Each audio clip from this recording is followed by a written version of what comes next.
শেখ, এখন তো মানে কিয়ামত তো হয়নি, কিন্তু আল্লাহ রাসূল তো বলে দিয়েছেন যে এই নামাজ না পড়লে শাস্তি দিবে, মানে দোজখে যেতে হবে।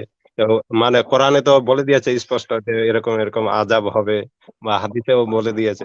তো এগুলো মানে একজন পাবলিক বলছে, তো বলছে এগুলো তো হয়নি, তো তার আগেই কি করে আল্লাহ রাসূল মানে এগুলো বলেছেন, ওটাই বলছে।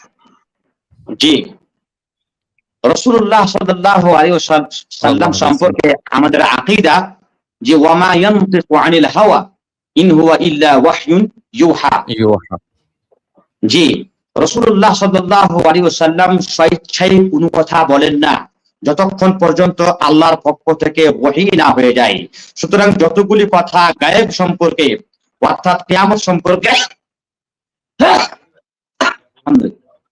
জান্নাত, আলহামদুলিল্লাহ ইয়াহদিকুমুল্লাহু ইসলিহ বালাকুম, যতগুলি কথা রাসূলুল্লাহ সাল্লাল্লাহু আলাইহি ওয়াসাল্লাম গায়েব সম্পর্কে আমাদেরকে বলেছেন, হাদিস কোরআনে বলেছেন, আমাদের মওত সম্পর্কে, আমাদের কবরের আযাব সম্পর্কে, কবরের নিয়ামত সম্পর্কে, জান্নাত সম্পর্কে, জাহান্নাম সম্পর্কে, এইগুলো খবর আল্লাহর পক্ষ থেকেই প্রদত্ত। সুতরাং এগুলো আল্লাহই বলেছেন, রাসূলের মাধ্যম দিয়ে আমাদেরকে আল্লাহ জানিয়ে দিয়েছেন। অন্যথায় আল্লাহ নবী আলেমুল গায়েব না, আল্লাহ নবী গায়েব জানতেন না।